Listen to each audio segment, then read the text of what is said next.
Você escreveu discordando do que eu disse em um dos meus vídeos, de que o arrebatamento poderá ocorrer a qualquer momento.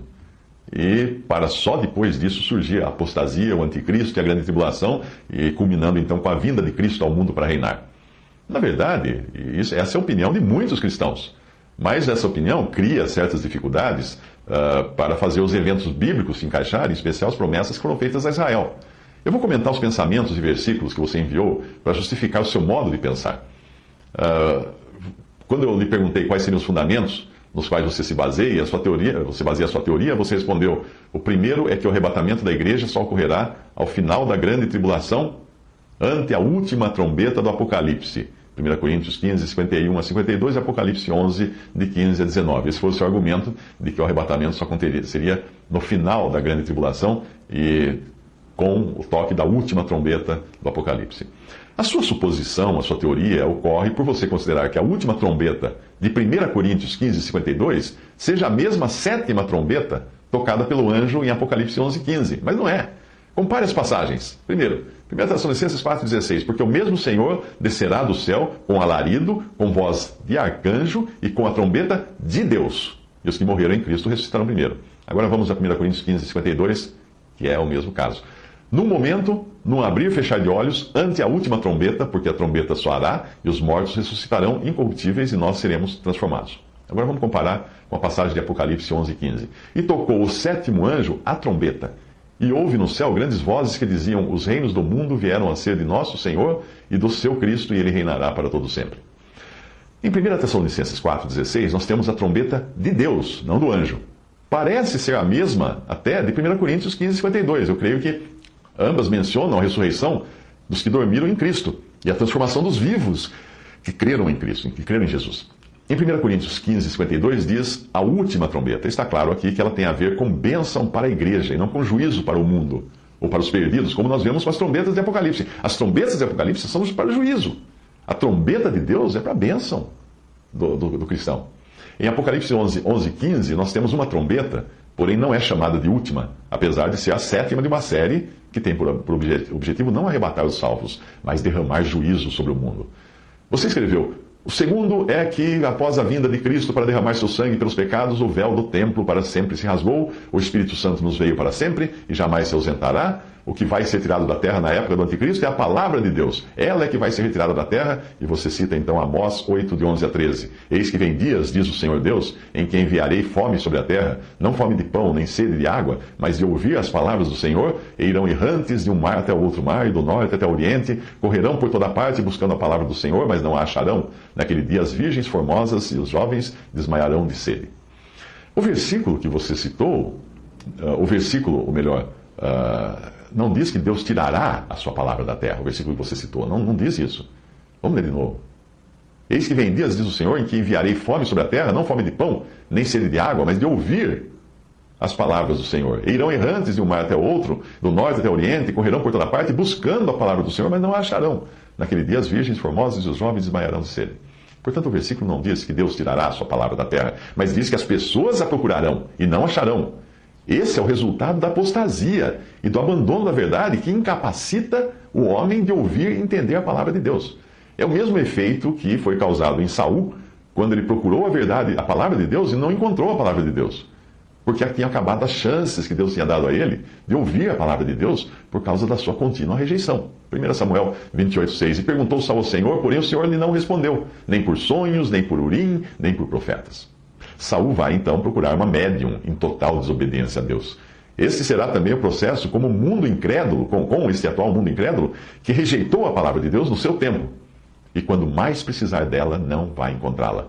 Talvez até porque Deus irá enviar a operação do erro, de 2 Tessalonicenses 2, para que creiam na mentira.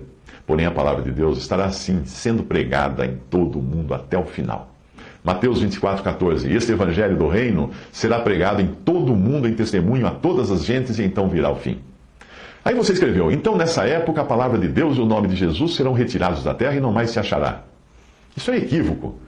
E eu vou dizer por quê. Porque as duas testemunhas que você encontra em Apocalipse profetizarão por 1260 dias, que é exatamente o período de 3 anos e meio da perseguição promovida pelo Anticristo. Apocalipse 11, 3. E darei poder às minhas duas testemunhas e profetizarão por 1260 dias vestidas de pano de saco. Portanto, não há como considerar que a palavra de Deus seja aquilo que diz que será tirada da terra, justamente quando ela estará sendo pregada até os confins da terra, antes de vir o fim. E ela será pregada pelo remanescente de Israel, que será salvo durante a grande tribulação, e ela também será profetizada pelas duas testemunhas ali de Apocalipse por 3 anos e meio. Se não for a palavra de Deus que esses dois profetas estão levando, então como poderiam estar testemunhando? Como poderiam estar sendo mortos por isso? Apocalipse 11:10. E os que habitam na terra se regozijarão sobre eles, sobre os dois profetas, e se alegrarão e mandarão presentes uns aos outros, porque eles mataram, né? Porquanto esses dois profetas tinham atormentado os que habitam sobre a terra.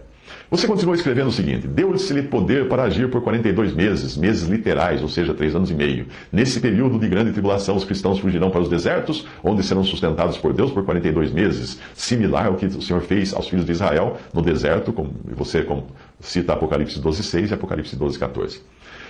A interpretação da mulher de Apocalipse 12, como se fosse a igreja, não é correta. A mulher aí tem um filho. A igreja teve algum filho? A mulher aí tem um filho, que é Jesus. Ou seja, essa mulher é usada por Deus para trazer ao mundo Cristo. A igreja não teve um filho, Jesus, que vai reger o mundo com vara de ferro. Apocalipse 12:2. E estava grávida essa mulher, com dores de parto, e gritava com ânsias de dar à luz. Esse filho da mulher é o rei dos reis, rei de reis. E ele é tirado da terra. Capítulo 12, Apocalipse, versículo 5. E deu à luz um filho, um varão, que há de reger todas as nações com vara de ferro, e o seu filho foi arrebatado para Deus e para o seu trono. Agora Daniel 9:26. E depois das 62 semanas será tirado o Messias, e não será mais. E o povo do príncipe que há de vir destruirá a cidade e o santuário, e o seu fim será com inundação, e até o fim haverá guerra, estão determinadas as assolações. Portanto, a mulher de Apocalipse 12 não pode ser a igreja, porque esta nunca foi o meio usado por Deus para trazer ao mundo a Cristo. Deus não usou Cristo para trazer a igreja ao mundo. Deus não usou a igreja para trazer Cristo ao mundo. Deus usou Cristo para salvar a igreja. A igreja passou a existir em Atos 2, e era ainda algo futuro, mesmo nos dias dos evangelhos, quando Jesus usa o verbo no futuro para referir-se a ela. Edificarei a minha igreja. Ele fala, edificarei a minha igreja em Mateus 16:18. Esse edificarei se consumou então em Atos 2, quando Deus efetivamente edificou, ou Cristo edificou a sua igreja. Se a mulher não é a igreja, restam duas opções, Maria ou Israel. Maria não pode ser porque não há qualquer relato de perseguição a Maria. E o Apocalipse é um livro de símbolos. Qual outra mulher simbólica, além da igreja, é mencionada nas Escrituras como esposa de Deus? Israel. Porque a salvação vem dos judeus, disse o Senhor Jesus em João 4:22. E Jeremias 31:32 diz que eis que dias vem, diz o Senhor, em que farei um concerto novo com a casa de Israel e com a casa de Judá. Não conforme o concerto que fiz com seus pais no dia em que os tomei pela mão para os tirar da terra do Egito, porquanto eles invalidaram o meu concerto, apesar de eu os haver desposado, diz o Senhor. Cantares 4:8. Vem comigo do Líbano, minha esposa, vem comigo do Líbano. Isso é Deus falando com Israel, ou o Senhor falando com Israel, sua esposa. Você escreveu, e muitos cristãos por esses dias selarão o seu testemunho com a morte. Aí citou o versículo de Apocalipse 14:12. Aqui está a paciência dos santos, aqui estão os que guardam os mandamentos de Deus e a fé em Jesus. Esses que guardam os mandamentos de Deus e a fé em Jesus são os convertidos após o arrebatamento da igreja. Nesse período, judeus e gentios se converterão, mas apenas aqueles que nunca tinham escutado o Evangelho. Muitos serão mortos por sua fé em Jesus. Tenha em mente que, a partir do capítulo 4 de Apocalipse, o tema é o mundo apóstata e os judeus, Israel. A igreja só volta a aparecer no final, na cena das bodas, que não está necessariamente em ordem cronológica com os outros eventos, porque as bodas acontecem fora da terra.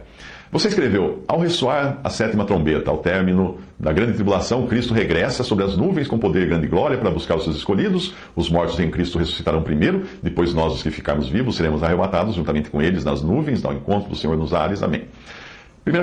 Você cita 1 Coríntios 15, 51 a 52, Mateus 24, 29 a 31, que na realidade não fala da igreja, fala só de Israel, e Apocalipse 11, versículos 15 a 19. Muito bem, esse retorno de Cristo sobre as nuvens é bem diferente do que você encontra no arrebatamento em 1 Tessalonicenses, quando ele não chega a pisar na terra.